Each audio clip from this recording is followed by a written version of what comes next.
In my last session, I have discussed general information regarding the nature and characteristics of Indian philosophy along with the survey of development process of Indian philosophy. Now, I would like to give you a brief introduction about the schools of Indian philosophy, which consist of orthodox and heterodox systems of Indian philosophy. First of all, I would like to take Nyaya school of Indian philosophy. This philosophical thought of the ancient Hindus is brought to a point and summarized in 6 main systems. They are Purva Mimamsa, Uttar Mimamsa, Vedanta, Sankhya Yoga, Nyaya and Vaisheshika, ascribed to Jaimini, Badarayana, Kapila, Patanjali, Gautama and Kanad respectively. These are called orthodox systems not because they posit God as the creator or ultimate reality, but because they derive their authority in some manner from the Vedas and maintain the existence of Atman, soul, as distinct and independent of body and mind.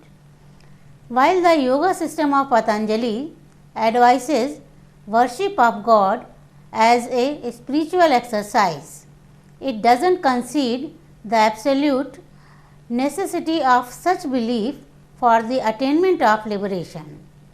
Mimamsa and Sankhya do not admit of the existence of a personal God, and in other systems, God appears in varying roles. The founders, actual or legendary, of the orthodox systems should be considered schools rather than individuals, since nothing is known of them except their names.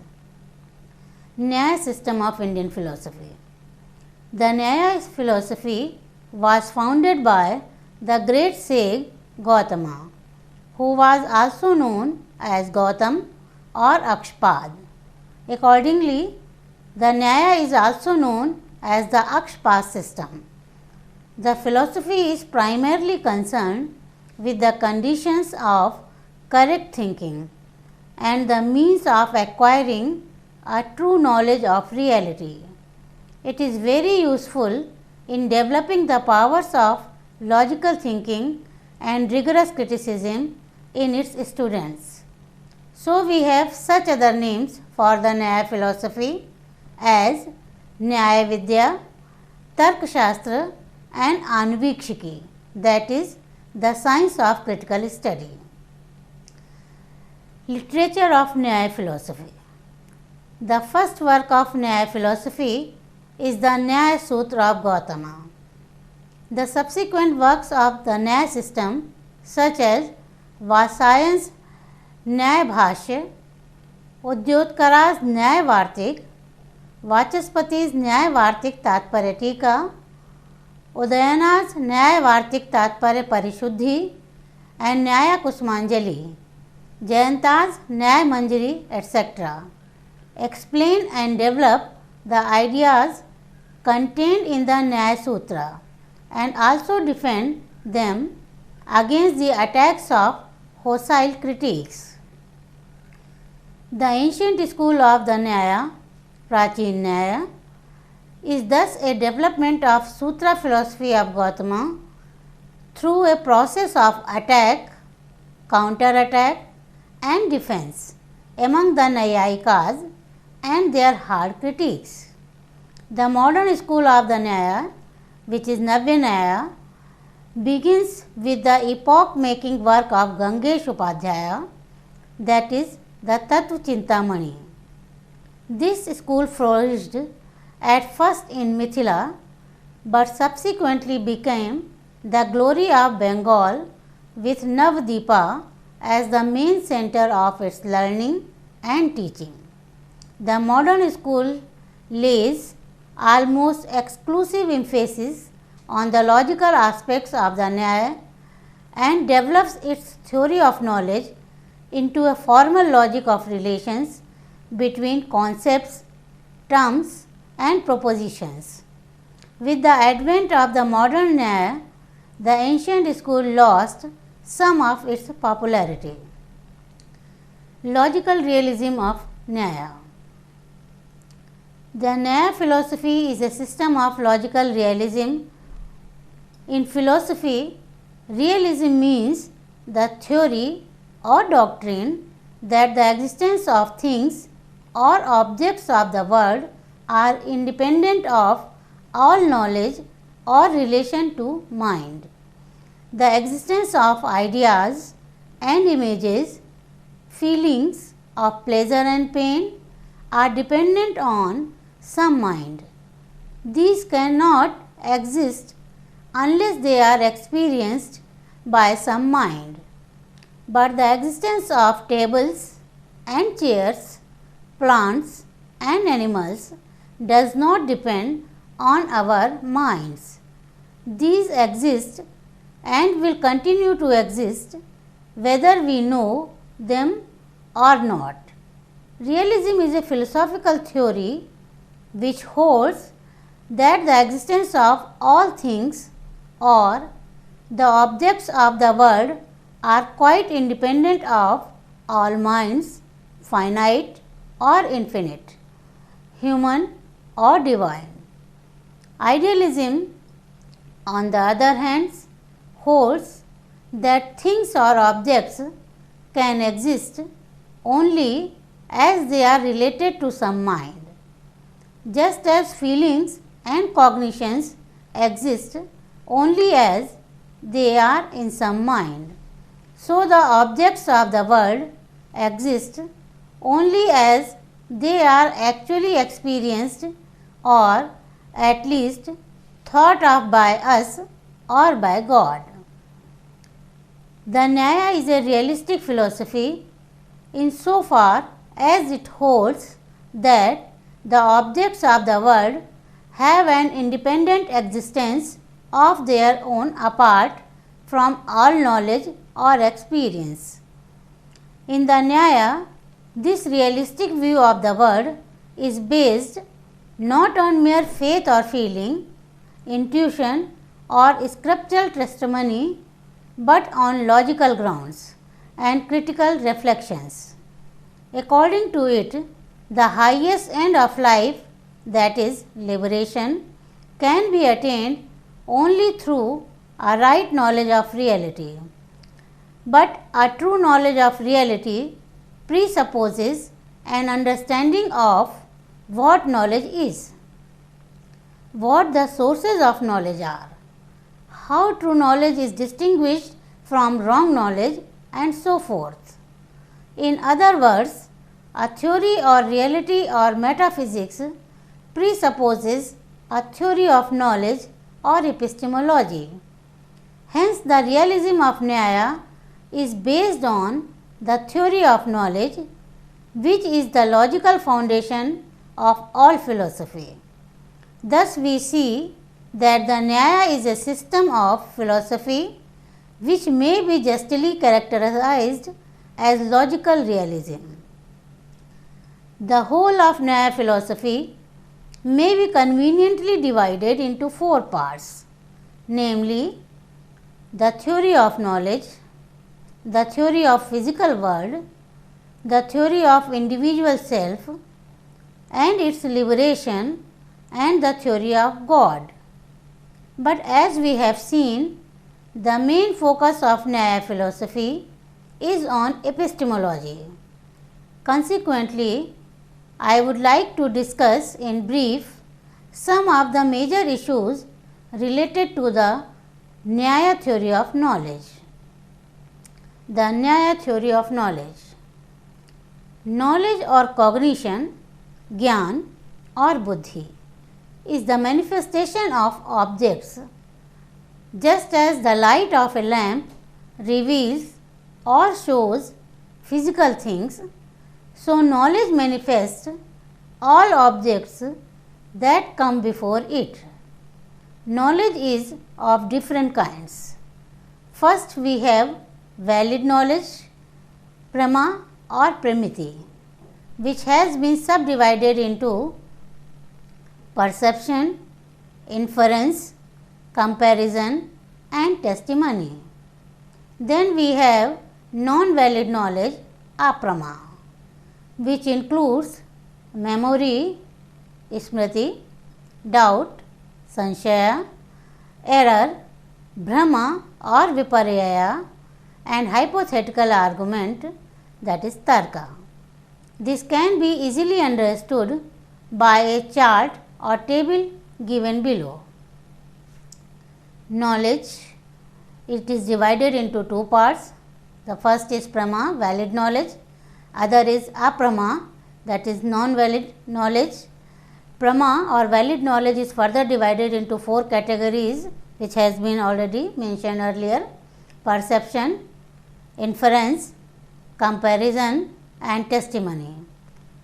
On the other side, non-valid knowledge is also further divided into four sections: memory, doubt, error and tarka. Perception. Gautama defines perception as the knowledge which is produced by the intercourse of an object with a sense organ, undefinable, determinate and in harmony with its objects. This is Indriyarth Sannikarsho Utpannam Jnanam Avyapadesham Avyabhichari Vyavsayatmakam Pratyaksham, which means the contact of senses with the objects produces the knowledge is known as perception. It is produced by the intercourse of a present object with external sense organs, their conjunction with manas and its conjunction with the self. The sense organs are directed by manas, which is directed by the self. Conjunction of sense organs with manas and conjunction of manas with the self are the general causes of perception. The intercourse of a sense organ with an object is a special course of perception. Perception is generated by it and not revealed. It is the immediate knowledge of a present object through a sense organ. Classification of perception. There are different ways of classifying perception. First, we have the distinction between Laukika or ordinary perception and second is Alaukik or extraordinary perceptions.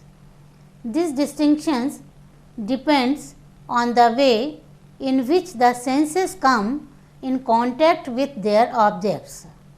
We have Laukika perception when there is the usual sense contact with the objects present to sense.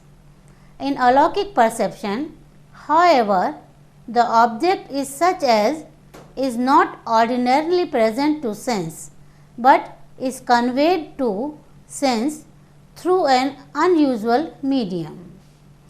Ordinary or Laukik perception is of three types: indeterminate or Nirvikalpa Pratyaksha, determinate or Savikalpa Pratyaksha and Pratyabhigya recognition. Similarly, extraordinary or Alaukik perception is also of the three types: Samanya Lakshana, Gyan Lakshana and Yogaj. Nirvikalpa or indeterminate perception is the primary cognition of an object and its diverse characters without any judgment to interrelate them. Savikalpa or determinate perception is the cognition of an object as possessed of some character, while Nirvikalpa is the cognition of the existence of a thing as such. Savikalpa may be said to be the recognition of its nature. Pratyabhigya is recognition in its literal meaning. It is a recognition of some object, that is, a cognition of it as that which was cognized before. In it we know immediately that the thing which we now cognize is the same as that which was cognized before. Alaukika or extraordinary perception is also of three types. First of these is called Samanya Lakshana. The Nyaya explains the knowledge of this class by extraordinary perception, in which the class man is presented through the class essence or the universal manhood. When I perceive a man as man, I do perceive the manhood in him. Otherwise, I cannot directly recognize him as man. Now, this direct knowledge or perception of universal manhood is the medium through which I perceive all men or the class of men. To perceive manhood is to perceive all men so far as they are possessed of the universal manhood. In short, to perceive manhood is to perceive all men as the individuals in which the universal manhood inheres. This perception of the class of men being due to the perception of the universal. Samanya is called Samanya Lakshana perception and is marked off as extraordinary alaukic on account of its obvious difference from our ordinary perceptions. The second kind of extraordinary perception is called Jnana Lakshana. When on seeing something one says, I see a piece of fragrant sandalwoods, one has a perception of its fragrance by means of one's eyes.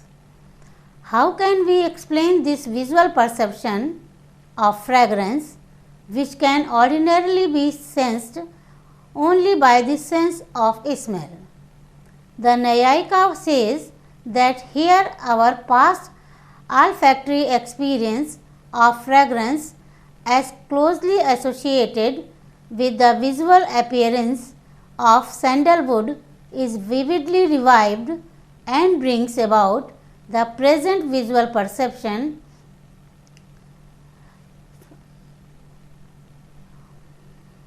of fragrance simultaneously with that of its color. This present perception of fragrance being due to the revived past knowledge of fragrance has been called Jnana Lakshana perception, which is also extraordinary in the sense that it is brought about by a sense organ which is not ordinarily capable of perceiving fragrance. The third kind of extraordinary perception is called Yogaj.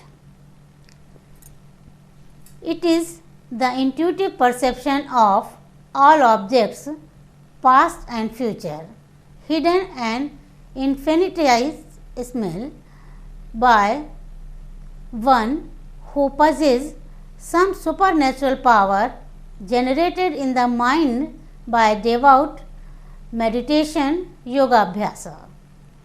In the case of those who have attained spiritual perfection yukta, such intuitive knowledge of all objects is constant and spontaneous. In the case of others who are on the way to perfection, it requires the help of concentration as an auxiliary condition. A table showing the classification of perception is this. Perception, which is classified into two sections, ordinary and extraordinary. Ordinary is further divided into three: indeterminate or nirvikalpa pratyaksha, determinate or savikalpa pratyaksha, recognition or recognition or pratyabhigya. Likely, extraordinary perception is also divided into three: samanya lakshana, jnana lakshana and yogas. The second is inference. It comes after perception. Inference is mediate knowledge, while perception is immediate knowledge. Perception apprehends present and near objects, while inference apprehends past, future and remote objects as well as present and near objects. Perception does not depend upon the knowledge of Vyapti, but inference is based upon it, and without which it is not possible. There is no scope for inference where we can have perception. Inference is called anumana because it is a kind of knowledge, man, which we get after anu, some other knowledge or perception. One thing in addition, I would like to mention that the foundation of inference is Vyapti, and Vyapti is known as invariable relation, and this is an inseparable relation within the two things, and Anuman is based on Vyapti. Now we come to the classification of inference. The Nyayikas give three different classifications of inference, which we shall consider.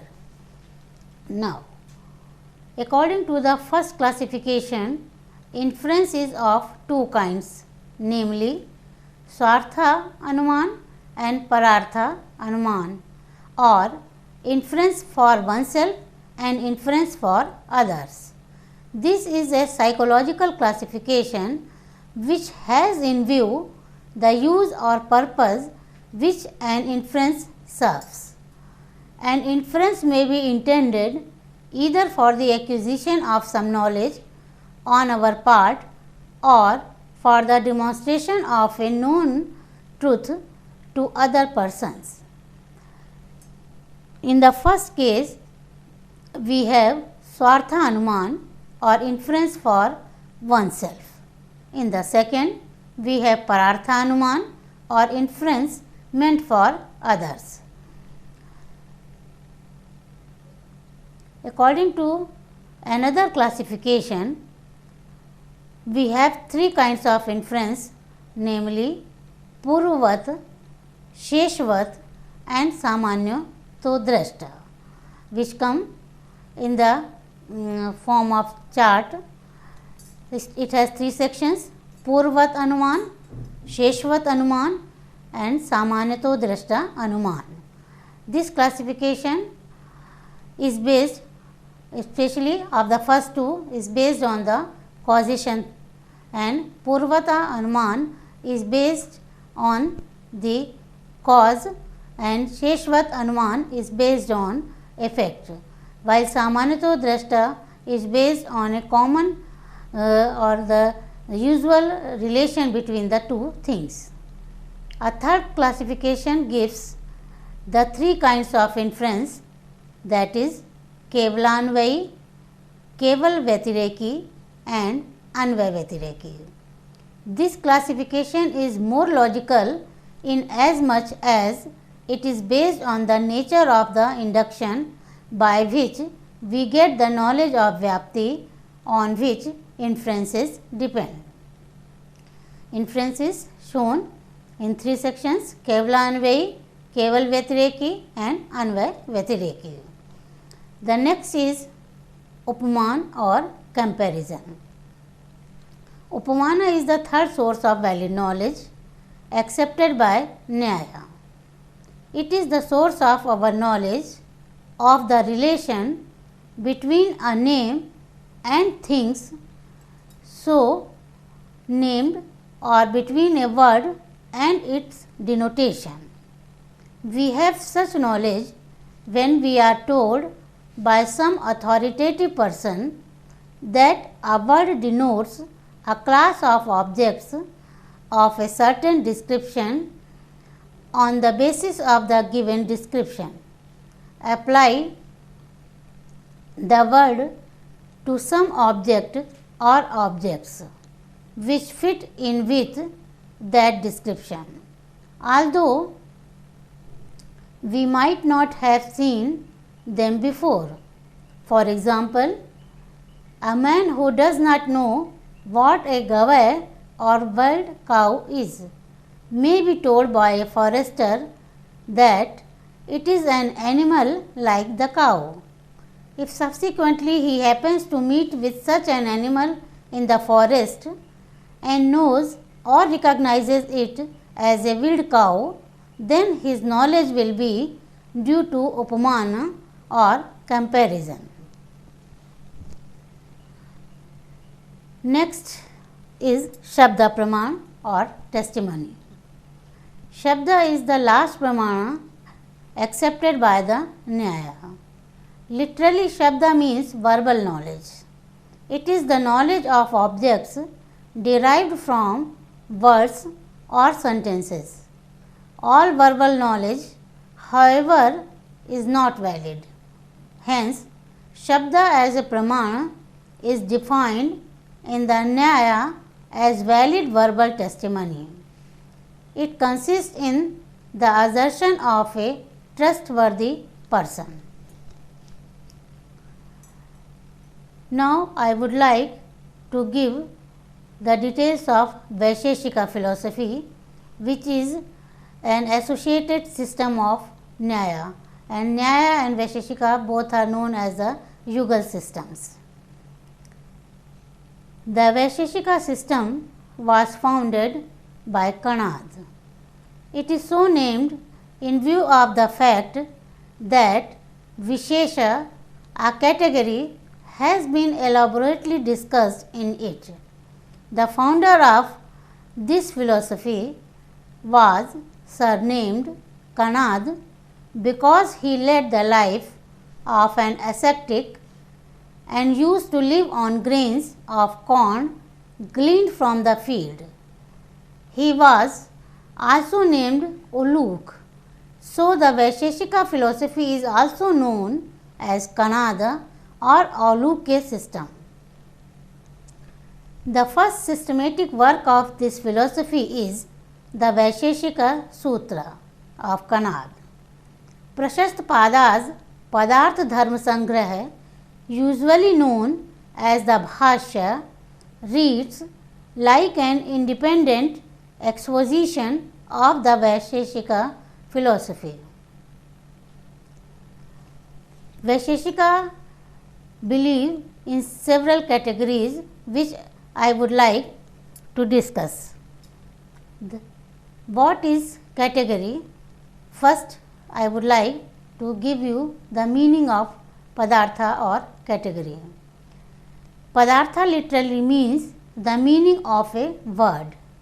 It is an object of knowledge and capable of being named. So, it is knowable and nameable. It is an object of valid knowledge. Kanad brings all objects of valid knowledge under 6 categories. These are substance, dravya, quality, guna, action or motion, karma, generality, samanya, particularity, vishesha, and inherence, samavaya. Kanad does not mention non-existence or negation. The later Vaisheshikas add the 7th category of non-existence. Sridhara, Udayana and Shivaditya recognize 7 categories including non-existence. The first category is substance or dravya.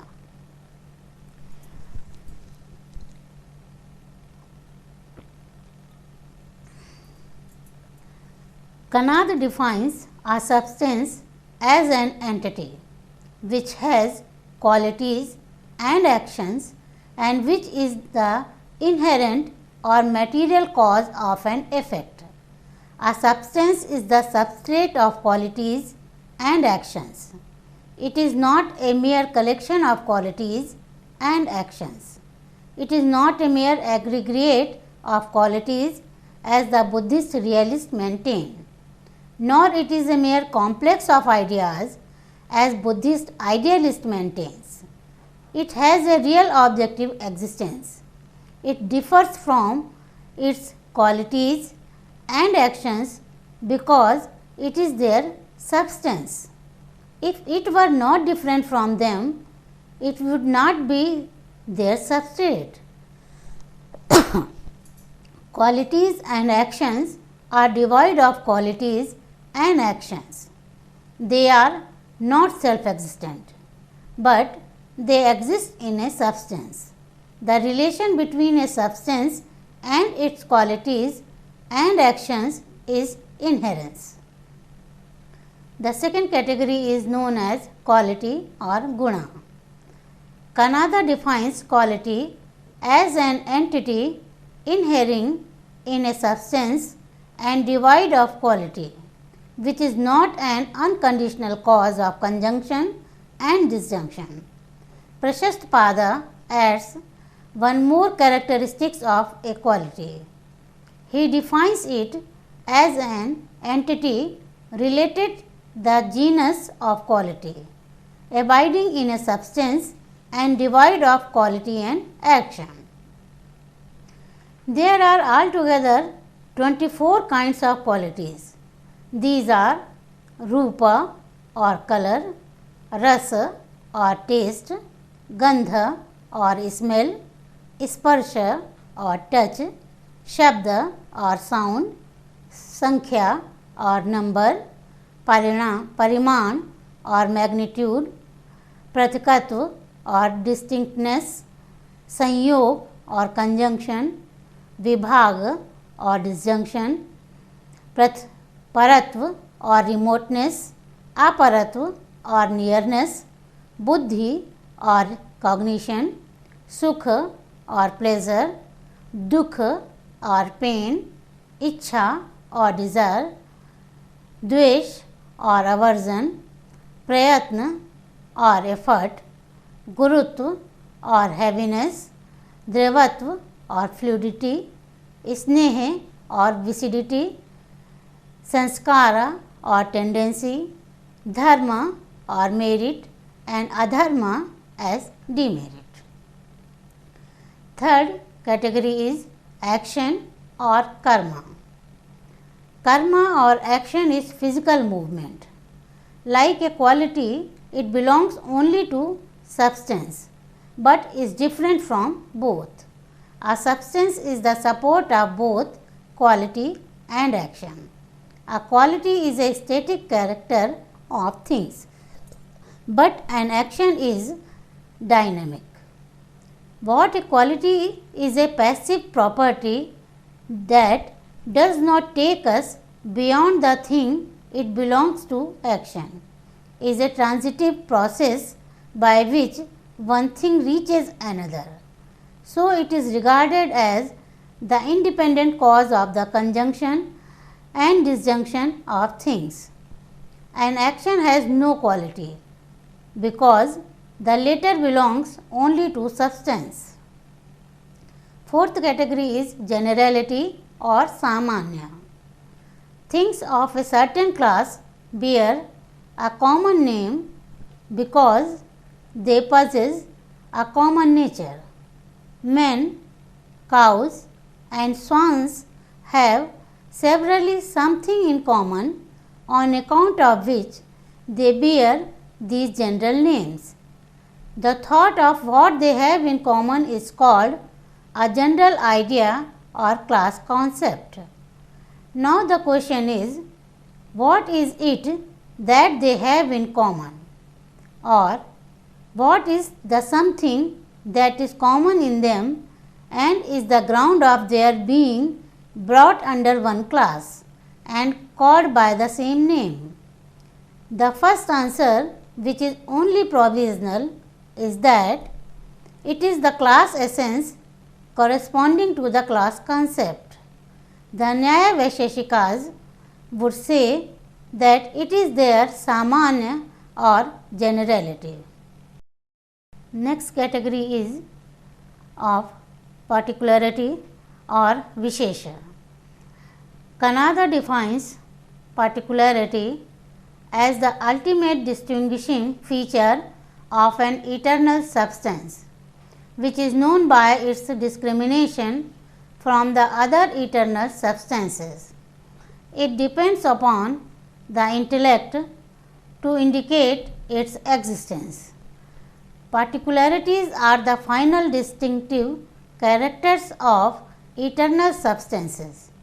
They subsist in the eternal substances, the atoms, ether, time, space, self and manas. One particularity inheres in each of them, which distinguishes it from the other eternal substances. Particularities do not require other particularities to distinguish them from one another, because it would lead to infinite regress. They not only distinguish their substrates from one another, they distinguish themselves from one another. They distinguish their substrates from one another without the aid of other attributes, because then they would lose their distinctive character. They are devoid of a community. If they had a community, they would distinguish their substrates from one another. They exist in single substances only. They do not exist through inherence of being in them, which is a generality. Sixth category is known as samavaya or inherence. It is a type of relation. There are two main relations recognized in the Nyaya Vaisheshika philosophy.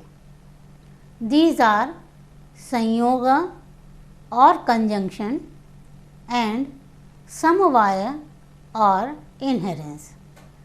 Conjunction is a temporary or non-eternal relation between two things which can and usually do exist in separation from each other, while samavaya is a permanent or eternal relation between two entities, of which one inheres in the other. Seventh and the last category is known as non-existence or abhava. We have discussed till now with the 6 positive categories. Now we come to the negative category of abhava or non-existence, which does not come under any of the 6 categories. The reality of non-existence cannot be denied.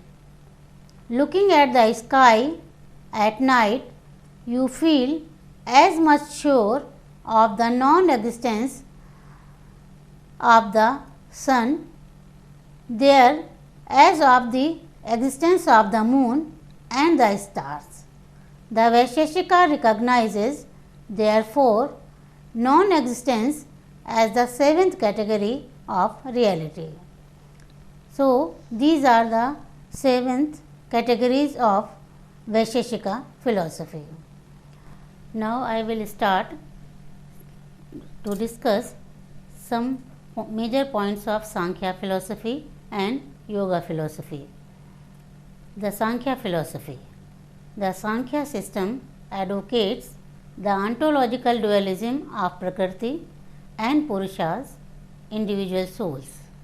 It believes in the evolution of the cosmos, including matter, life and mind, out of the eternal Prakriti to serve the ends of an infinite number of individual souls. The dualism of Prakriti and souls is the fundamental doctrine of Sankhya system. The Sankhya system derives its name from the word Sankhya, meaning number, since it enumerates the metaphysical principles of reality, or the word Sankhya may mean perfect knowledge. The Sankhya system is the work of a great sage of the name of Kapila.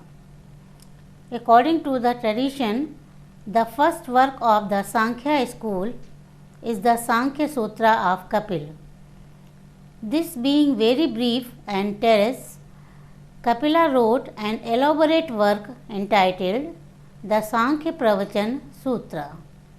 Hence, Sankhya philosophy is also known as Sankhya Pravachan. But these works were lost in course of time and we have no information about their contents. Ishwar Krishna's Sankhya Karika is the earliest available and authoritative text book of Sankhya. The metaphysics of Sankhya. The nature of Purusha and Prakriti and their relation form the central doctrine of Sankhya philosophy. The Sankhya reduction of the numerous categories, especially those of Nyaya Vaisheshika systems, into two fundamental categories of Purusha and Prakriti for describing the world makes the Sankhya philosophy a real advance on the theory of atomic pluralism. Concept of Prakriti. Prakriti is the state of equilibrium of Sattva, Rajas and Tamas, which are substances and constitute Prakriti. They are in a state of equipoise, which is not inactivity but a kind of tension. Prakriti is the trial of gunas, Sattva, Rajas and Tamas, and not a different entity which is their substratum. They are not its attributes, but its very form. This is the definition of the original Prakriti, Mula Prakriti, the root evoluent, which is not caused. It is the uncaused cause or the first cause. The Sankhya advocates the dualism of Prakriti and Purusha. Prakriti is unconscious while Purusha is conscious. Prakriti is known while Purusha is knower. Prakriti cannot give rise to a soul, which also cannot give rise to Prakriti. So the Sankhya advocates neither materialism nor spiritualism. It holds that Prakriti evolves for the sake of the Purusha. The evolution of Prakriti is subservient to the ends of the Purushas, experience and liberation. It is not mechanical but teleological, though there is unconscious finality in it. Concept of gunas. Prakriti is constituted by Sattva, Rajas and Tamas, which are called the gunas. There are not qualities but substances, which are the ultimate elements of Prakriti. They are called gunas because they are subordinate to the souls, realizing their ends, or because they are the three strands in the constitution of Prakriti, even as three strands in a string, or because they fetter the souls to empirical life. They are substances because They are capable of conjunction and disjunction, and because they have qualities, they are not perceived but inferred from their effects. They are of the nature of pleasure, pain, and delusion. They are feeling substances. Sattva manifests an object to consciousness. Rajas is the principle of activity and makes an object move and act. Tamas is inertia, resistance or restraint. Sattva, Rajas and Tamas have the function of manifestation, activities and restraint respectively. They produce pleasure, pain and delusion or indifference respectively. Evolution. Prakriti is the substratum of the changing phenomena of the world.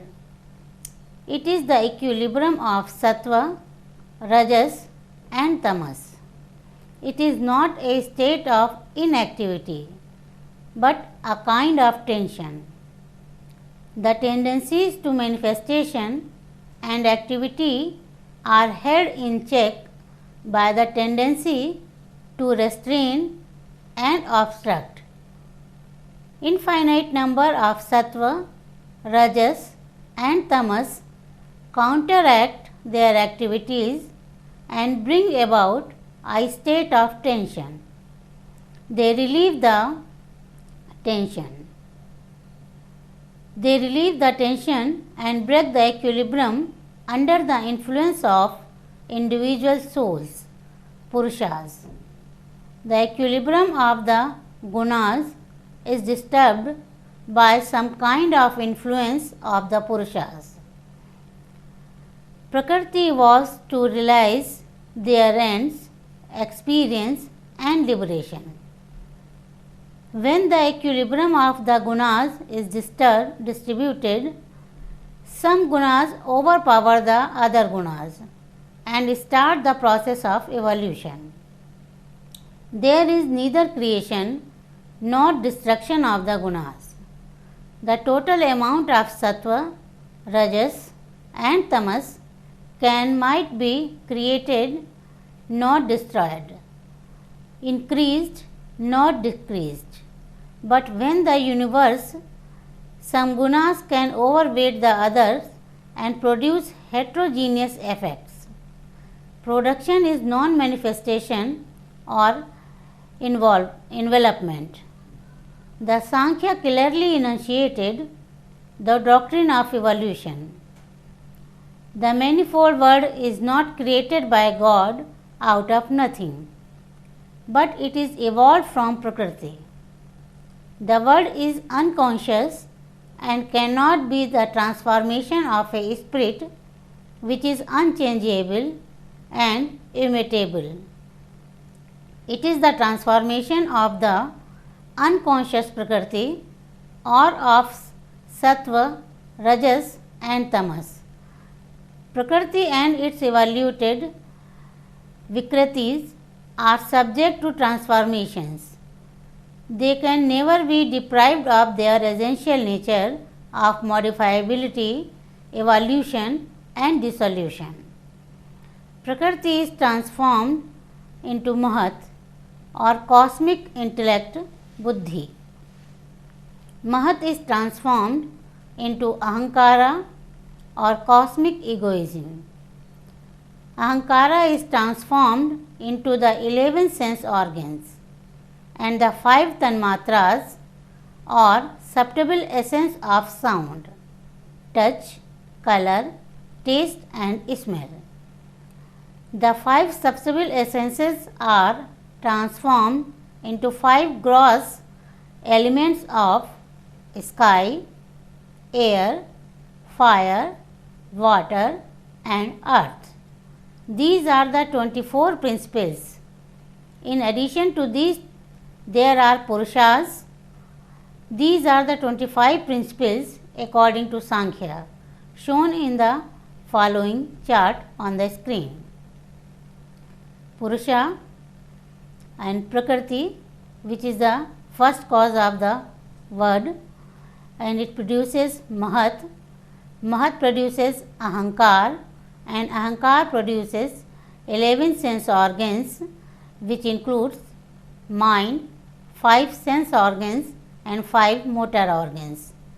Further, Ahankar also produces 5 tanmatras, and 5 tanmatras produces 5 Mahabhutas, and the total number of the elements is 25th. The Sankhya recognizes above 25 principles of reality. Of these, Purusha is neither a cause or Purusha is neither a cause of the aggregate of all effects in the world. It is their ultimate cause, which is not the effect of any other cause. If it had any other cause, it would lead to infinite regress. Prakriti is a cause but not an effect. It is not a modification of any other ultimate cause. Purusha. The Sankhya advocates the dualism of Prakriti and Purusha. They are entirely different from each other because they have opposite characteristics. Prakriti is composed of Sattva, Rajas and Tamas, while Purusha is not composed of them. Prakriti is non-discriminating, while Purushas are discriminating. Prakriti is an aggregate, while Purusha is simple. Prakriti is the object of knowledge, while Purusha is knower. Prakriti is unconscious, while Purusha is conscious. Prakriti is productive and transformed into modifications, while Purushas are non-productive and not subject to modification. Prakriti is active, while Purusha is inactive. The essential difference between Prakriti and Purusha lies in that the former is the unconscious and the known object, while the latter is the conscious knower or subject. The Sankhya recognizes the plurality of souls and the spiritual unity of each soul. The soul is distinct from its material vestment, the body, mind, intellect and egoism. It is distinct from Prakriti and its effects, and devoid of Sattva, Rajas and Tamas. It is discriminating, simple, intelligent, non-productive, uncaused, eternal and immutable. It is beyond time, space and causality. It is the conscious knower. Liberation and its means. The self, Purusha, is eternally pure, enlightened and liberated. It appears to be in bondage and to be liberated from bondage. Its apparent bondage is due to its non-discrimination between itself and Prakriti, and its apparent liberation is due to discrimination between them. Liberation consists in absolute cessation of pain, which is the highest good. Supreme happiness is not the highest good, since it is exhausted. There is not unallowed happiness in our empirical life. Every day does not seek pleasure. Pleasure is always attended with pains and so regarded by the wise as pain. Liberation does not consist in happiness, but in total extinction and non-production of pain. Liberation is the absolute negation of threefold pain. The supreme release is total annihilation of threefold pain without leaving any trace of it. Knowledge is the direct means to release. It is discrimination of the self from Prakriti and its evaluated or direct knowledge of the self, Purusha. It annihilates suffering. It is aided by the practice of Eightfold Yoga. Now I would like to start Yoga philosophy.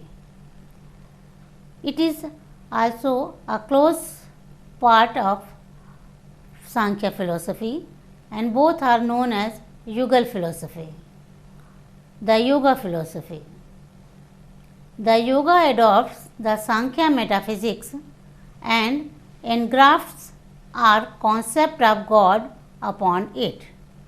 It is called theistic Sankhya, while the Sankhya system is called the atheistic Sankhya. The Yoga recognizes the reality of Prakriti and its evolutes, countless individuals, Purushas and God. Prakriti is the material cause of the world and God is its efficient cause. He is not the creator of Prakriti, nor is He the creator of souls. Prakriti and cereals are co-external with God.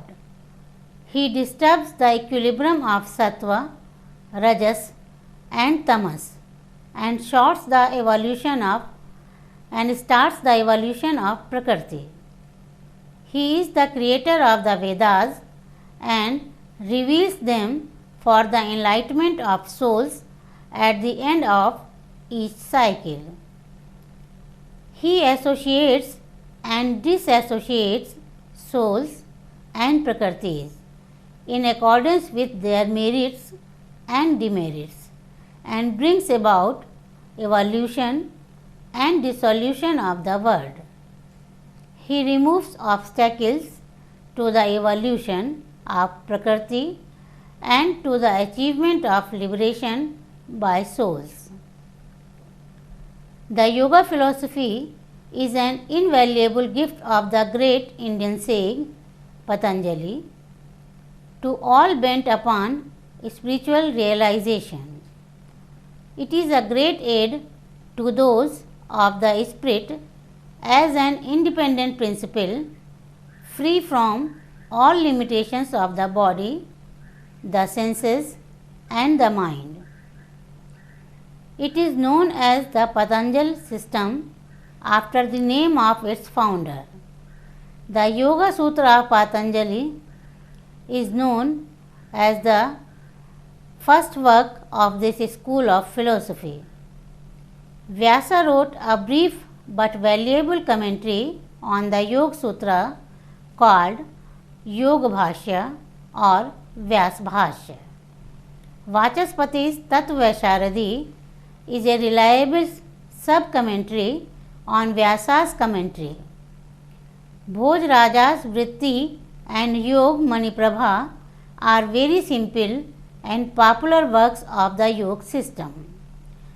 Vigyan Bhikshu's Yog Vartik and Yog Sar Sangrah are other useful manuals of the Yoga philosophy. The value of Yoga as an important method of realizing the spiritual truths of Indian philosophy has been recognized by almost all the Indian systems. We have clear evidence of the recognition of yoga practices even in the Upanishads, the Smritis and the Puranas. So long as the mind or the intellect of a man is impure and unsettled, he cannot properly understand anything of philosophy and religion. We must have a pure heart and a tranquil mind if we are to know and realize the truths of philosophy and religion. The practice of yoga is the best way of self-purification, that is, purification of the body and the intellect. Hence, it is that almost all the systems of Indian philosophy insist on the practice of yoga as a necessary practical side of a philosophy of life. Meaning of yoga. Yoga means the cessation of mental functions or modifications, chitta vritti nirodha. It does not mean any kind of contact between the individual self and some other reality like God or the Absolute. The aim of yoga is to prevent the self from identifying itself with mental modifications. But this is not possible so long as the modifications are there and the self has not realized its distinction from chitta or mind. So, what yoga really stands for is the arrest and negation of all mental modifications. A man cannot realize spiritual truths so long as his mind is tainted with impurities and his intellect vitiated by evil thoughts. It is in the pure heart and the clear understanding that the truth of the spirit is revealed and directly experienced. The Sankhya Yoga system holds that liberation is to be attained by means of spiritual insight, pragya, into the reality of the self as the pure immortal spirit, which is quite distinct from the body and the mind, is purged of all impurities and rendered perfectly calm and seen. For the purification of enlightenment of chitta or the mind, the yoga gives us the eightfold means which consist of disciplines of first yama or restraint, second niyama or culture, third asana or posture, fourth pranayama or breath control, fifth pratyahara or withdrawal of the senses, sixth dharana or attention, and seventh dhyana or meditation, and last or eighth samadhi or concentration. These are known as sides to yoga, yogang. When practiced regularly with devotion and dispassion, they lead to the attainment of yoga, both sampragyat and asampragyat samadhi. The first discipline of yama or restraint consists in a. ahimsa or abstention from all kinds of injury to any life, b. satya or truthfulness in thought and speech, c. astey or non-stealing, d. brahmacharya or control of the carnal desires and passions, and e. aparigraha or non-acceptance of unnecessary gifts from other people. Although these practices seem to be too well known to don't require any elaboration, yet the yoga explains all their details and insists that a yogin must scrupulously follow them. The reason for this is obvious. It is a psychological law that a sound mind resides in a sound body, and that neither can be sound in the case of a man who does not control his passions and sexual impulses. So also a man cannot concentrate his attention on any object when his mind is distracted and dissipated by sin and crime and other evil properties. This claims the necessity of complete abstention from all the evil curses and tendencies of life on the part of the yogin who is eager to realize the self in samadhi or concentration. Asana is a discipline of the body and consists in the adoption of steady and comfortable postures. There are various kinds of asanas such as Padmasana, Virasana, Bhadrasana, etc. These can be properly learnt only under the guidance of experts. The discipline of the body is as much necessary for the attainment of concentration as that of the mind. If the body is not completely free from diseases and other disturbing influences, it is very difficult to attain concentration. Hence, the yoga lays down elaborate rules for maintaining the health of the body and making it a fit vehicle for concentrated thought. Pranayam is the regulation of breath. It consists in suspension of the breathing process either after exhalation, rechak, or inhalation, purak, or simply by retention of the vital breath, kumbhaka. The details of the process should be learnt from experts. The yoga goes further and prescribes breath control for concentration of the mind because it conduces to steadiness of the body and the mind. So long as the function of breathing continues, the mind also goes on fluctuating and noticing the current of air in and out. If and when it is suspended, the mind is in a state of undisturbed concentration. Hence, by practicing the control of breath, the yogin can suspend breathing for a long time and thereby prolong the state of concentration. Pratyahara.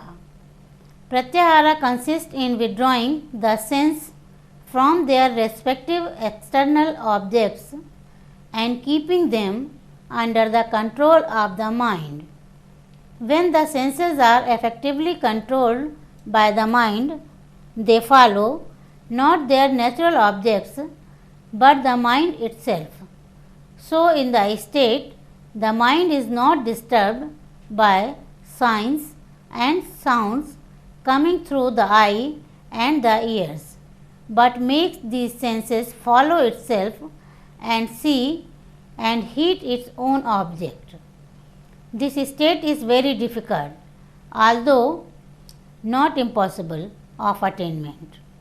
It requires a resolute will and long practice to gain mastery over one's senses. The 5 disciplines of restraint and culture, yam and niyam, bodily posture, asana, breath control, pranayam, and control over the senses, pratyahara, are regarded as the external aids to yoga, bahiranga sadhana. As compared with these, the last 3 disciplines are said to be internal to yoga, antarang sadhana, because they are directly related to some kind of samadhi or yoga. These are dharana, dhyan and samadhi. Dharana or attention. Dharana or attention is a mental discipline which consists in holding dharana or fixing the mind, chitta, on the desired object. The object thus attended to may be a part of one's body, like one's navel, the midpoint of the eyebrows, etc. Or it may be external to the body, like the moon, the images of gods, etc. The ability to keep one's attention steadily fixed on some object is the test of the fitness for entering on the next higher stage of yoga. Dhyana or meditation. Dhyana or meditation is the next step. It means the even flow of thought about, or rather round about, the object of attention. It is the steadfast contemplation of the object without any break or disturbance. This has the effect of giving us a clear and distinct representation of the object, first by parts and aspects, but by long continued meditation, the mind can develop the partial representation of the object into a full and live presentation of it. Thus, dhyana reveals the reality of the contemplated object to the yogin's mind. Samadhi or concentration. Samadhi or concentration is the final step in the practice of yoga. In it, the mind is so deeply absorbed in the object of contemplation that it loses itself in the object and has no awareness of itself. In the state of dhyana, the act and the object of thought remain distinct and separate state of consciousness. But in samadhi, the act of meditation is not separately cognized. It takes on the form of the object and loses itself as it were. So here only the object of thought remains shining in the mind, and we don't even know that there is process of thought in the mind. Till time I have discussed 4 schools of orthodox systems, that are Nyaya, Vaisheshika and Sankhya Yoga philosophy. In my next lecture, I will be discussing the remaining 2 parts of orthodox systems and the focus on heterodox systems, especially on Charvaka philosophy. Thank you.